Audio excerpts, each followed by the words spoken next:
తులారాశి వారికి ఈ వారం చాలా అనుకూలంగా ఉంది. కుటుంబ స్థానం చాలా బాగుంది. ద్వితీయాధిపతి సప్తమాధిపతి అయిన కుజుడు చతుర్థంలో ఉన్నారు. రాశ్యాధిపతి అష్టమాధిపతి అయిన శుక్రుడు చతుర్థంలో, అదేవిధంగా భాగ్యాధిపతి వ్యయాధిపతి అయిన బుధుడు చతుర్థంలో ఉన్నారు. తృతీయ షష్టమాధిపతి అయిన గురువు భాగ్యంలో ఉన్నారు. వ్యాపార నిమిత్తం చేసే ఫలితాలు ఏవైతే ఉన్నాయో కృషి అది అక్కడికి వస్తుంది. చక్కగా వ్యాపార అభివృద్ధి బాగుంటుంది. ధనం గడిచిన వారం కంటే కూడా ఈ వారం చాలా లాభదాయకంగా ఉంటుంది. మంచి విద్యలోనూ వృత్తిలోనూ రాణించగలుగుతారు. విద్యా అవకాశాలు కలిసి వస్తాయి. వ్యాపార నిమిత్తం చేసే ప్రయత్నాలు ఏవైతే ఉన్నాయో అవి కలుసుబడతనంగా ఉంటుంది. అభివృద్ధి బాగుంటుంది. ఖర్చులు అదుపులో ఉంటాయి. సాధ్యమైనంత వరకు అప్పులు తీర్చగలుగుతారు. ఫ్లాట్ కానీ భూమి కానీ కొనుగోలు చేసే అవకాశాలు గోచరిస్తోంది.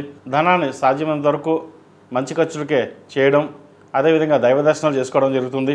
మొత్తం మీద గడిచిన వారం కంటే ఈ వారం ఇంకా బాగుందని చెప్పాలి. అదేవిధంగా ఎవరైతే కన్సీవ్ ఉన్నారో సంతాన విషయంలో కొన్ని జాగ్రత్తలు తప్పనిసరిగా తీసుకోవడం చెప్పదగినది. దూర ప్రాంత ప్రయాణాలు కలిసి వస్తాయి. భూ సంబంధించిన వ్యవహారాలు కలిసి వస్తుంది. అదేవిధంగా రియల్ ఎస్టేట్, సాఫ్ట్వేర్ రంగంలో ఉన్న వారికి, ముఖ్యంగా బ్యూటీషియన్స్, సినీ కళా రంగాల వారికి, టెక్నీషియన్స్కి, కాస్మెటిక్స్ ఈ రంగాల వారికి మంచి కలుసుపోటుదనంగా ఈ వారం గ్రహగతులు గోచరిస్తున్నాయి. ఉద్యోగస్తులకు ఉద్యోగంలో కాస్త మెంటల్ స్ట్రెస్ అనేది ఎక్కువగా ఉంటుంది. కష్టం తగిన ప్రతిఫలం లభిస్తుంది. అయినా సరే ఏదో చేయాలి, ఏమి చేయలేదన్న భావన ఎక్కువగా ఉంటుంది. మీరు కష్టపడతారు, ఫలితం ఇంకొకరు దక్కుతుంది. ఉద్యోగం మానేసి ఇంకో ఉద్యోగ ప్రయత్నం చేసుకుందామా అన్న భావన ఉంటుంది. ప్రస్తుతానికి అటువంటి ఏమి చేయకండి. ఎందుకంటే ప్రస్తుత గ్రహగతులు మీకు బాగున్నాయి. కష్టే ఫలి అన్నారు. కష్టం తగిన ప్రతిఫలం తప్పకుండా ఇప్పుడు కాకపోయినా తర్వాతన్నా మీకు లభిస్తుంది. ఈ రాశిలో మించిన విద్యార్థులకు కాలం అంత అనుకూలంగా లేదు. కష్టాన్ని తగిన ప్రతిఫలం తక్కువగా ఉంటుంది.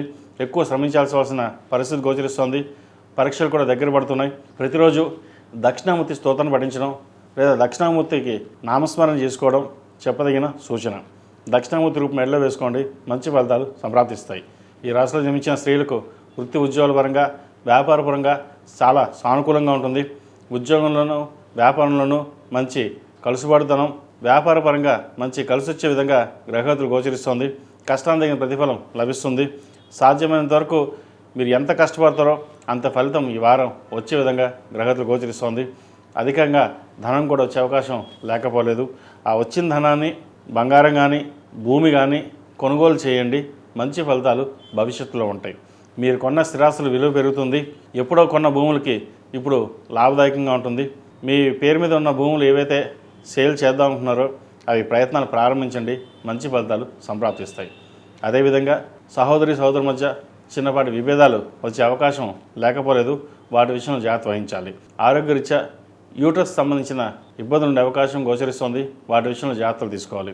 ఆహార నియమాలు పాటించడం చెప్పదగిన సూచన. జంక్ ఫుడ్స్కి దూరంగా ఉండడం మరీ ముఖ్యం. ఈ రాశివారు ప్రతిరోజు ప్రతినిత్యం ఓం నమః శివాయతో దీపారాధన, నువ్వులు నూనె పోసి దీపారాధన చేయండి. మంచి ఫలితాలు ఉంటాయి. అదేవిధంగా ఇంద్రాని రూపం మెడలో వేసుకోండి. ఎందుకంటే నరదిష్టి అధికంగా ఉంది. ఈ రాశిలో నిర్మించిన వారికి కలిసి వచ్చే సంఖ్య 2, కలిసి వచ్చే రంగు బ్లూ.